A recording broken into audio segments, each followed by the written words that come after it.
Good morning, Africa. Good morning, South Sudan. Welcome to African Morning Breakfast Show, coming to you live right here from our studio in South Sudan, capital Juba. My name is Majur Cholkor, and today is a brand new day, and a day that we're going to talk about the victory that South Sudan basketball team made to qualify for the first time in the history for FIBA Basketball World Cup.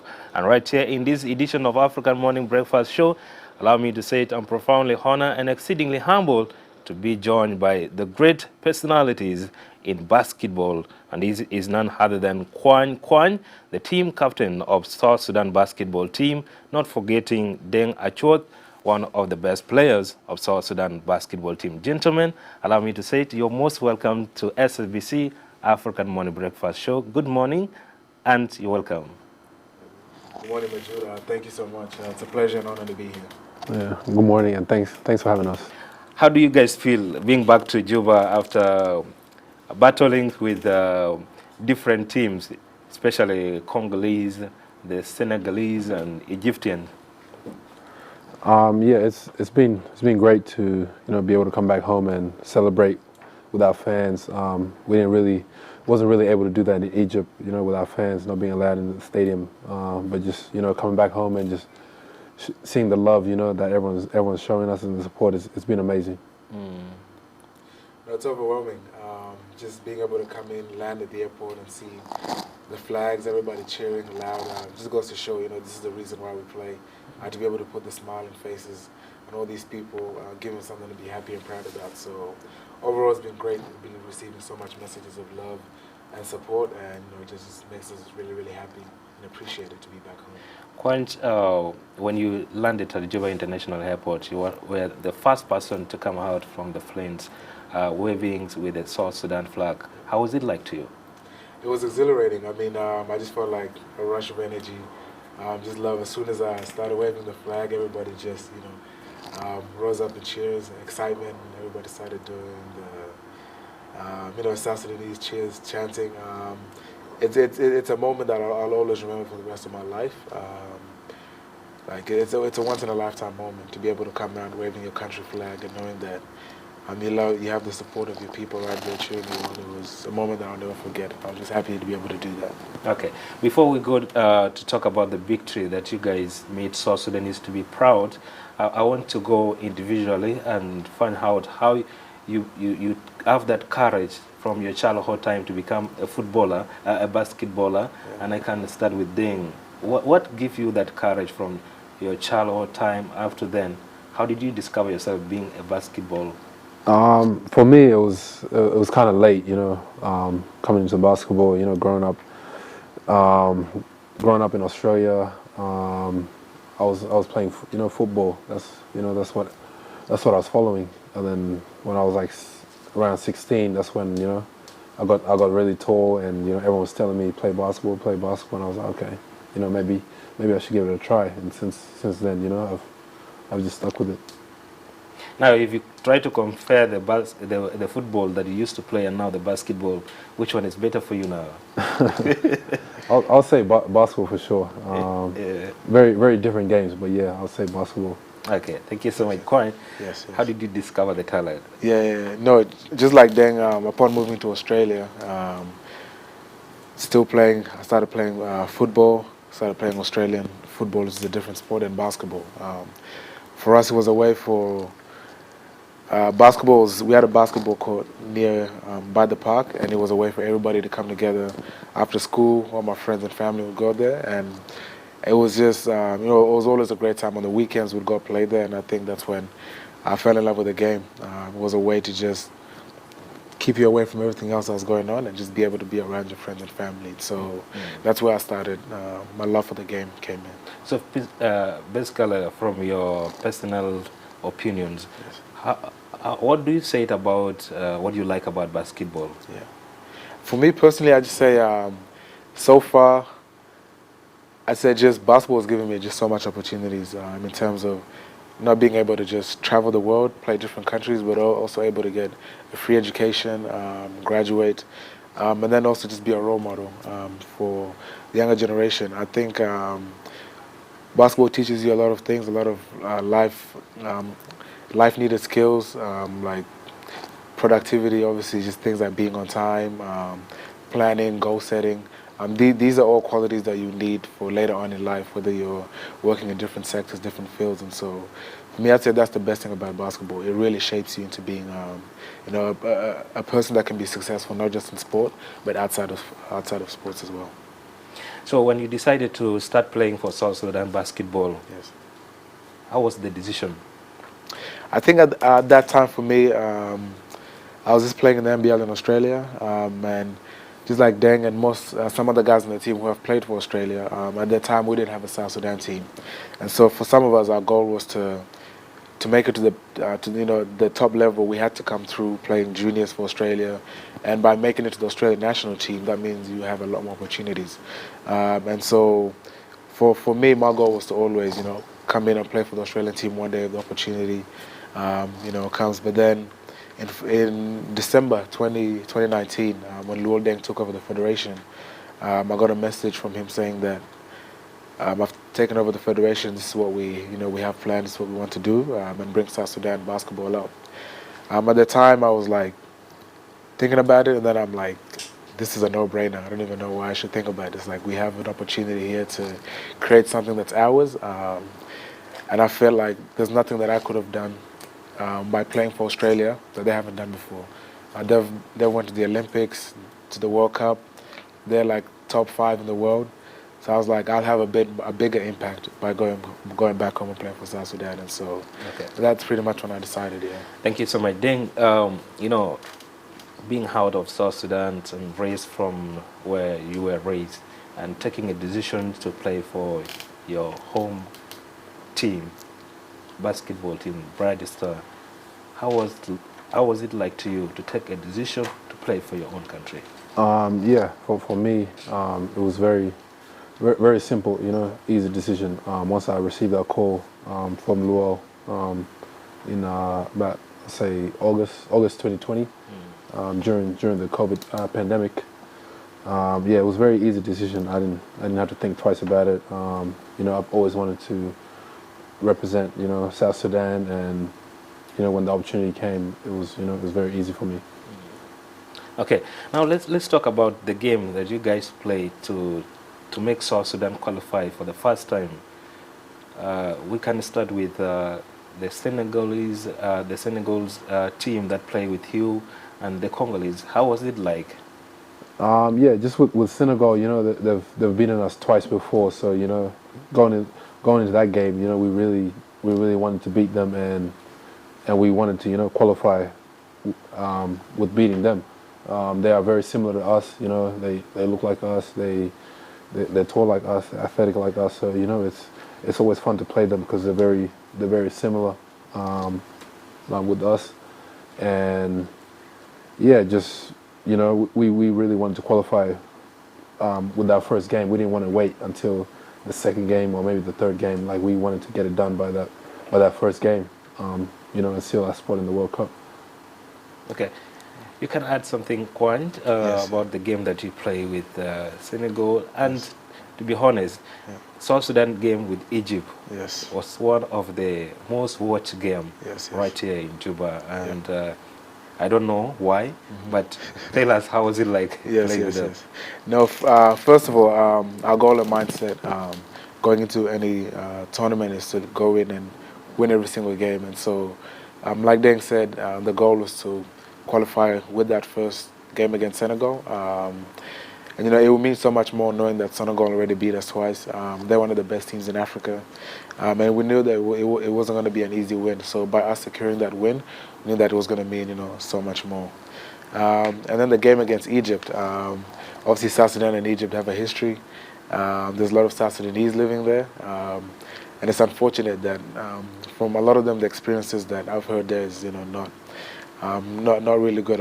Not really good. A lot of them are going through, a lot of tough times, discrimination, racism, and so making them feel like they're less human. And so this game was to show them that we're capable. We're much more than what you guys think. And so that's why the game against Egypt. I don't know if you saw from the first game, thousands of people flew in to watch the game.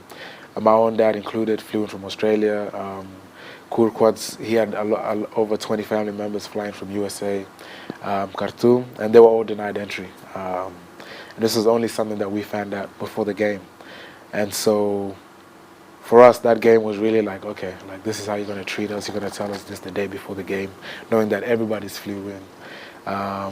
So yeah, that's why that game against Egypt was just, a really, really personal one. And we knew that we had to just beat them and make a statement that. Kuany Deng, I think the game against Senegal, the points were not that, the differences were not that much. Yeah. What do you think was maybe preventing you as a team from scoring many goals? Yeah. No, I think the main thing, as Deng mentioned before, is that Senegal is a very, very similar team to us. They're both, they're tall, they're fast, they have shooters.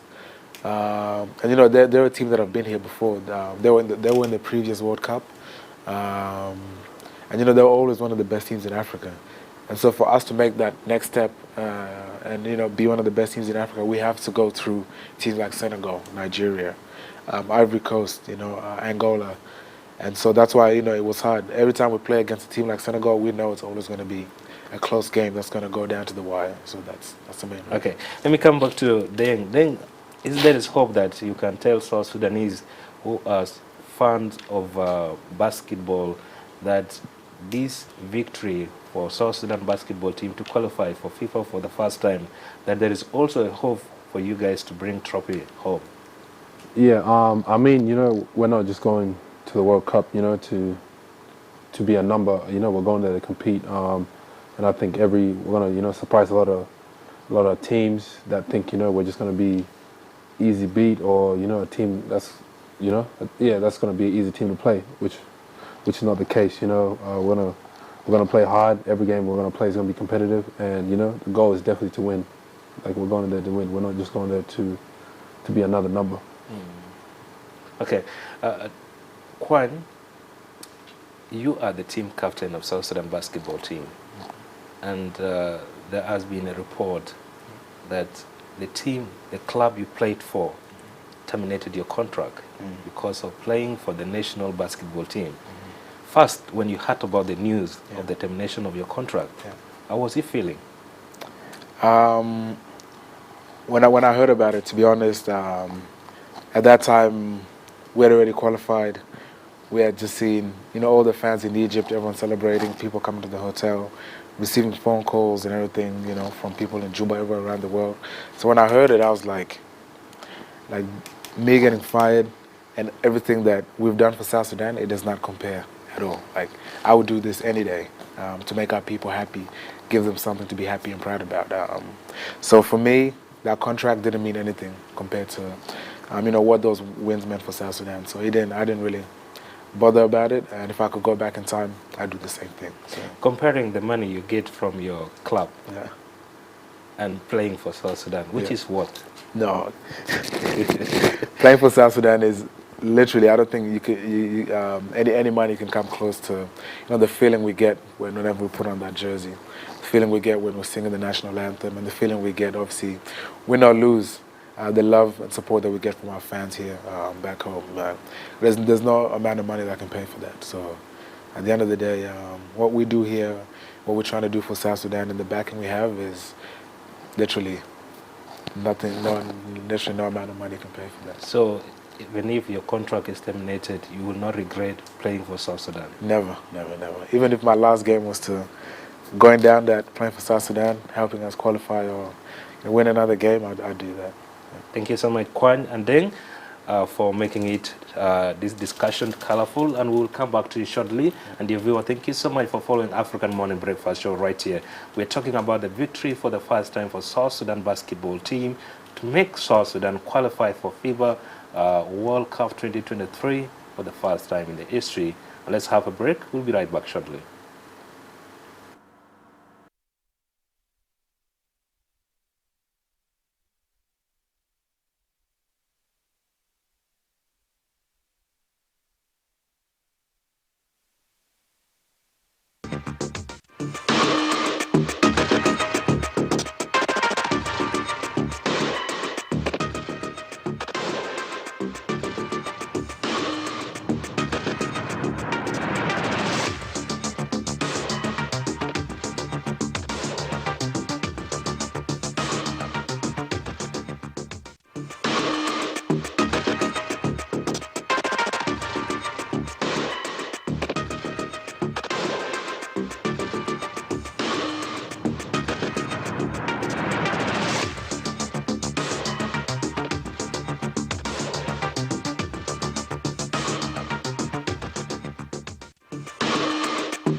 the South Sudan victory to qualify for FIBA Basketball World Cup for the first time, and helping us to understand more about what role exactly the players of South Sudan basketball team play to make them qualify. And the country is Kuany Kuany, the team captain of South Sudan basketball team, and Deng Acuoth, one of the best players of South Sudan basketball team. Gentlemen, welcome back.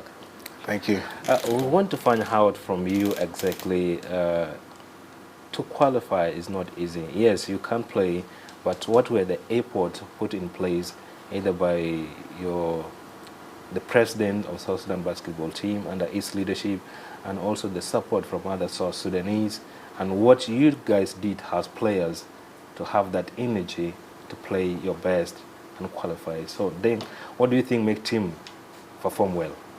I just think, the qualifying process was very, it was very long. We had to play 12 games, having 2 separate groups, and, just from game 1, we were ready, to give it our all, and we knew, going in, we can win all the games. So just going in, like knowing, we can compete with anyone, not being scared of anyone, that really helped, and, just taking it one game at a time, where we didn't look too far forward.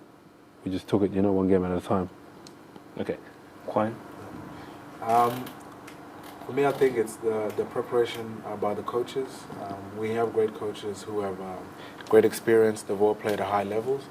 And so coming into training camp, we always have set plan out. On this day, we're going to learn this plays, defense. This is how we're going to attack and defend this team. And so these coverages, it's all about all the players listening, buying in, and just knowing that if we come together and do this, we're going to get these wins. And so every day is approached differently. Like today, we're only focusing on the first game. Don't worry about the second and third game. We're putting all our focus on this one particular game.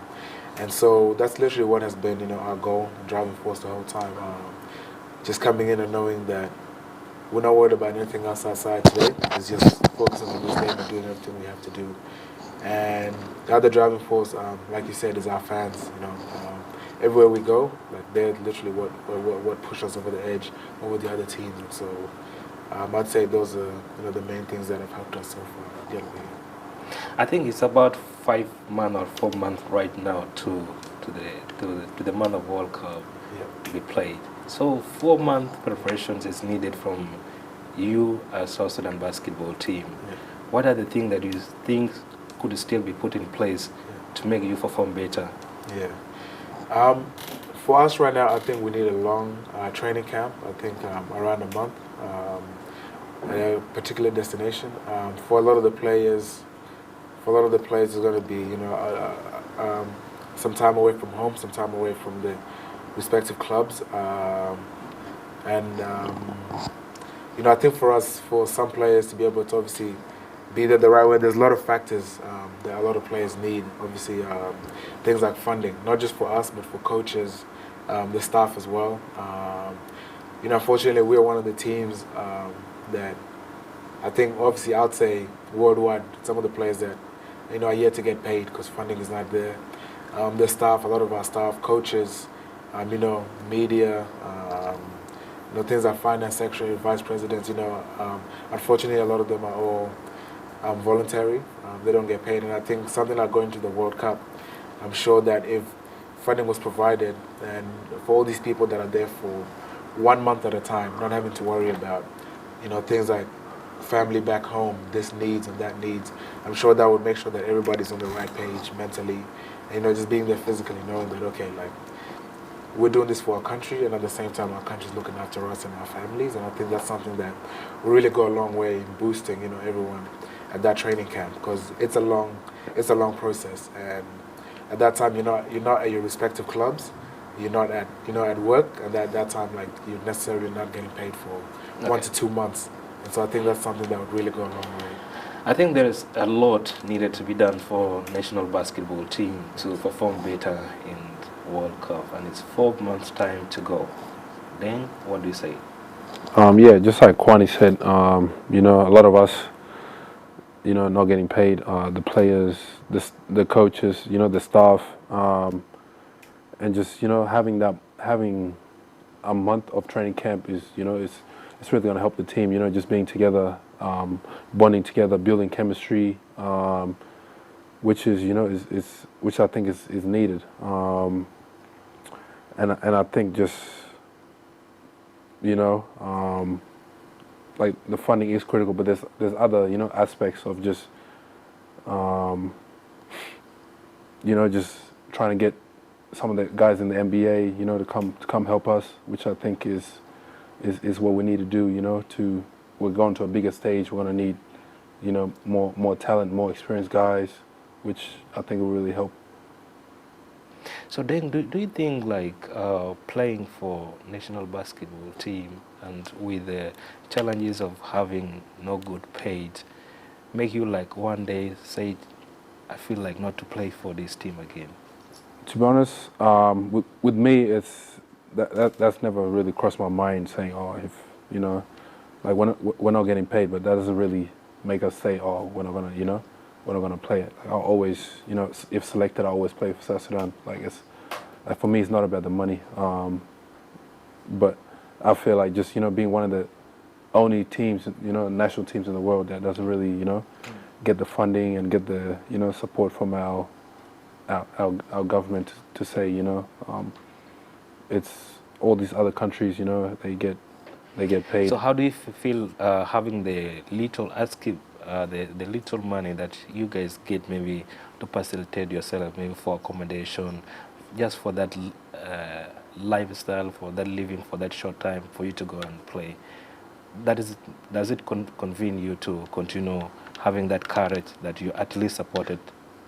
Yeah, like just this whole process, of us when Lou took over, he's been doing this thing on him, on his own.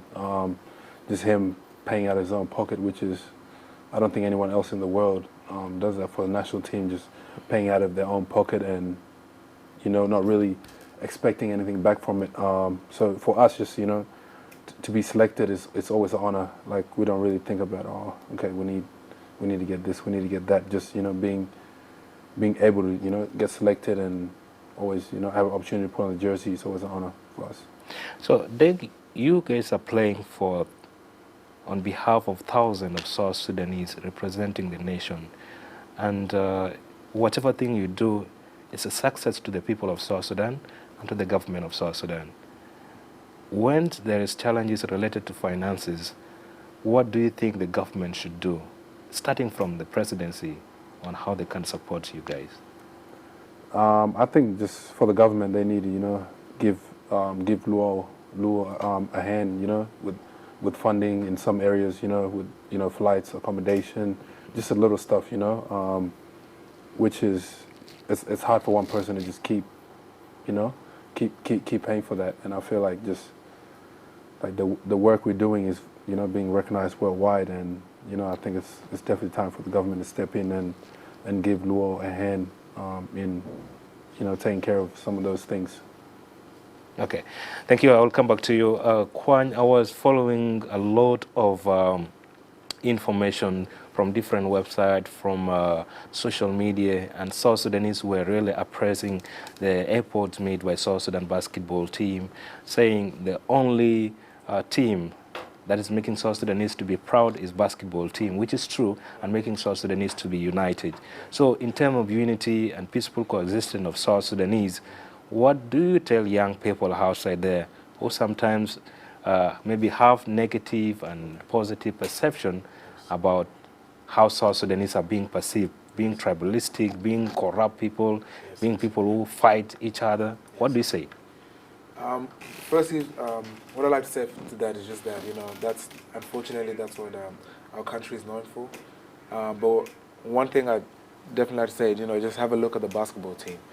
We have players from all different tribes, coming together to achieve a common goal. If you look at our staff, it's the same thing. We have players from people from all different tribes coming in together, to achieve a common goal. And it just goes to show that if we really put everything aside and just focus on achieving a common goal, doing what's best for South Sudan and our country, that we can really achieve this. It's great to see, especially when we're playing. That's literally what what happens every time. Everybody comes together, uniting together, and it just shows that there's peace in this country and that we are able and capable of doing this. So my message to them is, like it's unfortunate what is going on right now, but that's not how South Sudan is always going to be. At one time we were one people. We were all together. We were loving and caring for each other.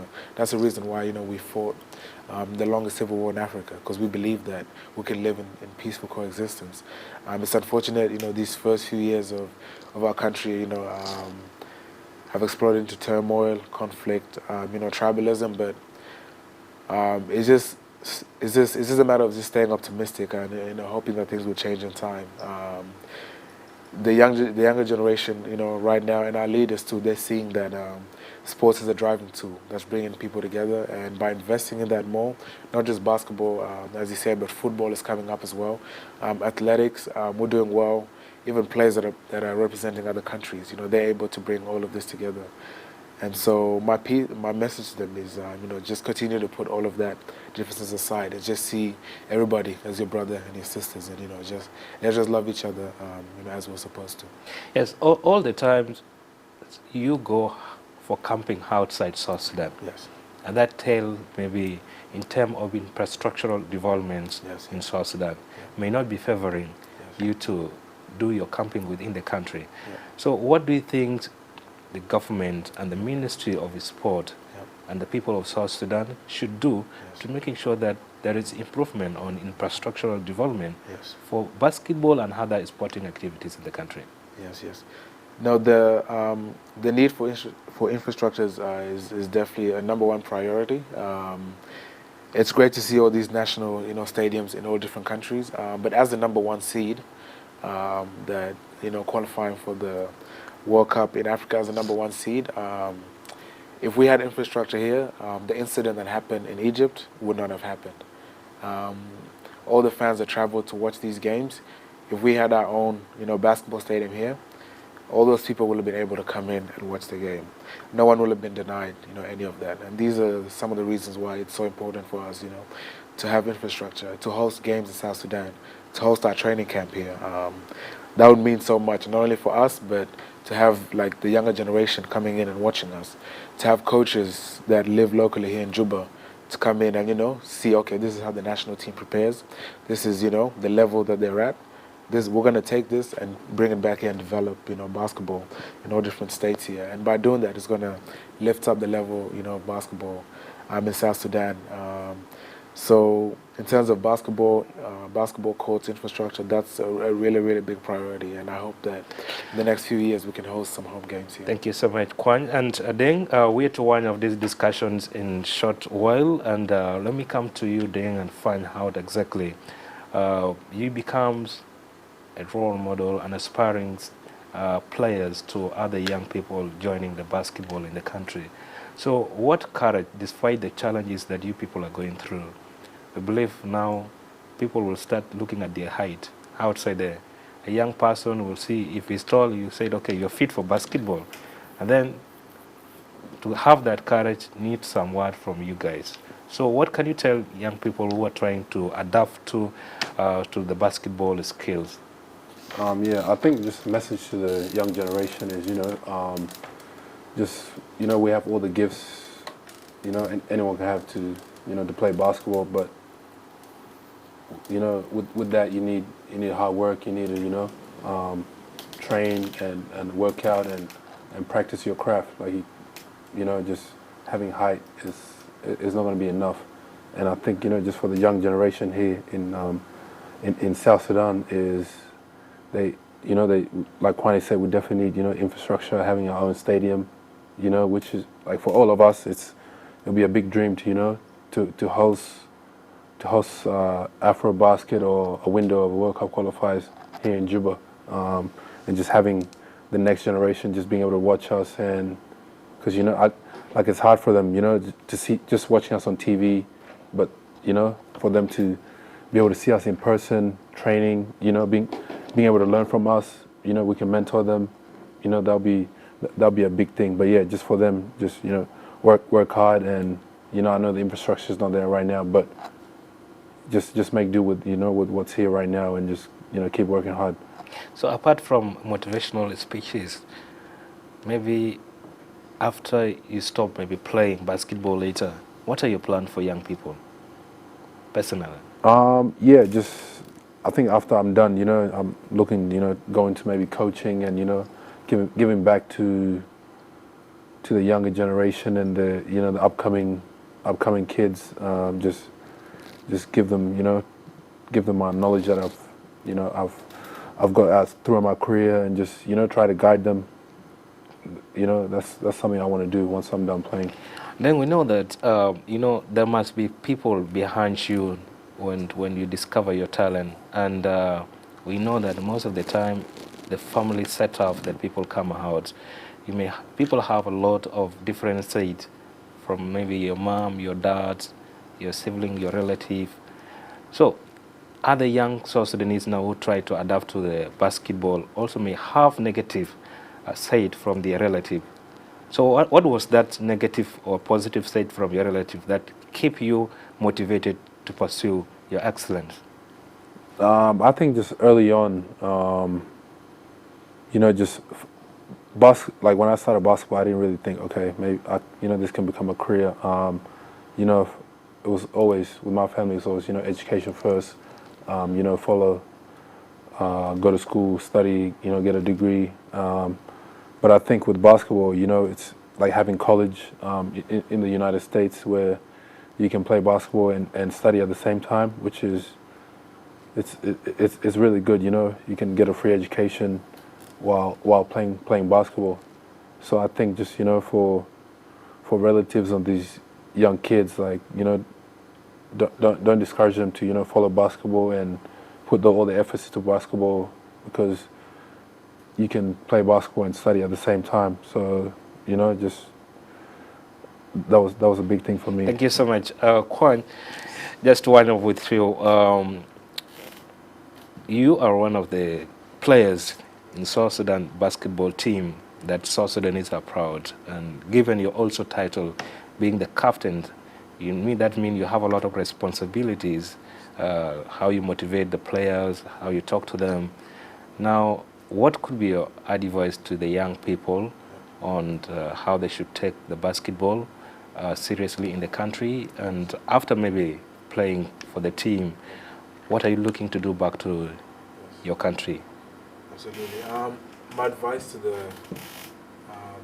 the younger generations, all those who are taking up basketball, as Deng mentioned, is obviously simple things like working hard, being on time, also finding out what your weaknesses are, pursuing them, and make sure you have no weaknesses, but also just knowing that it's not going to be an easy path. Basketball is very, very hard when you're first getting started. Things like finding teams, losing games, you're going to feel discouraged, but just know that this is all part of the process. It's never an easy route. Like when we started losing, we lost that game against Kenya. We thought that was done. Going to Cape Verde, we lost that. These are just little things compared to also when you're first getting started, things like injuries, things that you can't control. There's going to be a lot of things out of your control. All I can just say is focus on what you can control. Things like getting better at your ball handling, defense, shooting. These are all things that you can work on by yourself here. Nowadays, we have, obviously, everything is online, the internet. You can watch basketball games, study the game, be a student of the game. These are things that will separate you, apart from others. And so these are things that are all available online. And a lot of our players are all available online. Reach out, ask them questions. There's nothing we love more than helping, the younger generation in South Sudan, and just basketball players in general. We know they look up to us, and the least we can do, is give back by responding to a few messages. So my advice to them is just work hard, watch the games, pick a player who you want to play like, see what they do best, and try to implement that into your game. And feel free to reach out and ask questions. So, Kuany, Yes. I want you also to talk about being a player, Yes. and abstaining yourself from drug abuses. Yes. How do you manage that? Yes. Because I believe if you play for basketball Yes. and you also addicted to some drug, it Yes. may affect you being a player. 100%. So for other young players in the country who have not yet reached your level. Yes. What can you advise them on the issues related to drug abuses to a player? Yes, yes. No, absolutely. Obviously, things like drug abuse. First of all, it limits your development. Obviously, as an athlete, you want to grow. You want to be always at your best strength. Unfortunately, things like using drugs, it makes you weak, not just physically, but also mentally, your thought process as well. And then, just besides that, also, at games, you get drug tested. After the FIBA window, a few players always get picked for drug tests. If they find something positive that you're not supposed to take in your system, you could be banned for a few years. Sometimes it could be banned for life. And so taking drugs, for a few moments of enjoyment, of just, feeling good and high, compared to a lifetime of not playing the sport you love, does not compare. So, like I say, is, look at those, and just weigh it out. What's more important, me taking these substances, or having my career ended here? So I think at that point it's an easy decision. Thank you so much, Kuany and Deng, for making it to SLBC African Morning Breakfast Show. It has been my pleasure hosting you guys. And before I let you go, what could be your message to the people of South Sudan on how they should continue with that courage of supporting you guys, the government, and other partners to the sport in the country? Maybe in 1 minute. Yeah, I think the message for the people of South Sudan is, they've been doing a great job of supporting us. Like, I think we have the best support of any team in the world. So just continue that, keep coming together. I feel like this basketball is brought the country together into one. We're not looking at the tribes anymore. It's just now South Sudan. So I think, just keep continuing that, and, the sky's the limit. Thank you so much. I always have my last question for this show, specifically as African Morning Breakfast Show. We're looking at Africa, and South Sudan is part of Africa. So what do you think will make Africa and South Sudan great? And I believe when you're going for World Cup, all African countries will be supporting South Sudan. Absolutely. So what do you think?